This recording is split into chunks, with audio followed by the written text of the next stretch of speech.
की अदालत ने फैसला सुनाया है कि इंदिरा गांधी ने 1971 में रायबरेली चुनाव जीतने के लिए सरकारी मशीनरी का गलत इस्तेमाल किया था। भारत में सरदार वल्लभ भाई पटेल को मिले थे 14 वोट और पंडित जवाहरलाल नेहरू को मिले थे 1 वोट, लेकिन भारत के प्रधानमंत्री पंडित जवाहरलाल नेहरू को ही बनाया गया। जब 1 वोट पाने वाला भारत के प्रधानमंत्री बन सकता है लेकिन 14 वोट पाने वाला नहीं। 1971 में इंदिरा गांधी की सरकार बनी राजनारायण सिंह को पराजित करके, और वोट हारने के बाद राजनारायण सिंह को लगा कि वोट में कुछ न कुछ तो गड़बड़ी हुआ है, और ठीक चुनाव के 4 साल के बाद राजनारायण सिंह ने हाई कोर्ट को चुनौती दिया। उसका दलील यह था कि इंदिरा गांधी चुनाव के मशीनों का दुरुपयोग किया है और तय सीमा से अधिक पैसा खर्च किया और मतदाताओं को गलत तरीके से प्रभावित भी किया।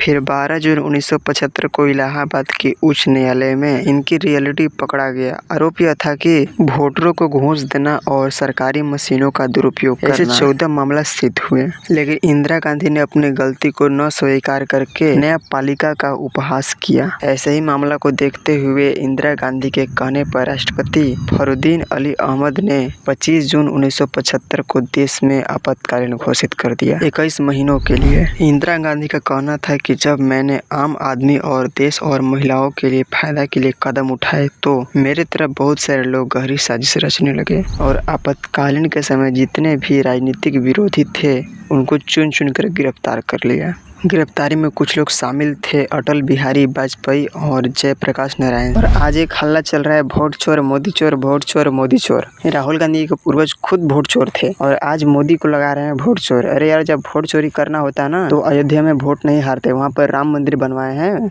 जहाँ पर वोट नहीं हारे वहाँ पर वोट चोरी नहीं हुआ, और जहाँ पर वोट हार गया वहाँ पर वोट चोरी हुआ। ये सिर्फ पब्लिक को चुतिया बनाने का काम किया जा रहा है। जो जैसा है वैसा ही सोचेगा, जो चोर है वह चोर ही सोचेगा।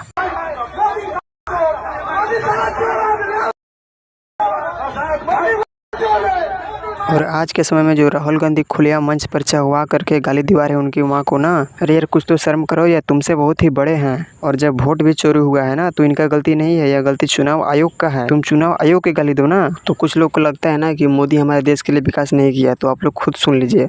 लोग बोलते हैं कि बीजेपी के आने से बेरोजगारी हुई। क्या 2014 के पहले लोग प्रधानमंत्री हुआ करते थे सारे लोग? 2013-14 के समय भारत के जीडीपी था 10वें नंबर पर, और आज नरेंद्र मोदी पहुंचा दिया 4थे नंबर पर। तो बताइए आप लोग विकास हुआ है या फिर नहीं? और आप लोग कमेंट करके बताइए कि भारत के अगला प्रधानमंत्री कौन होना चाहिए। राहुल जो है वो खुद जो एक पप्पू है, उन्होंने इतने साल जो राज किया इसका मतलब उन्होंने चोरी करते रहे थे, जो इतने 65-70 साल वो टिके रहे।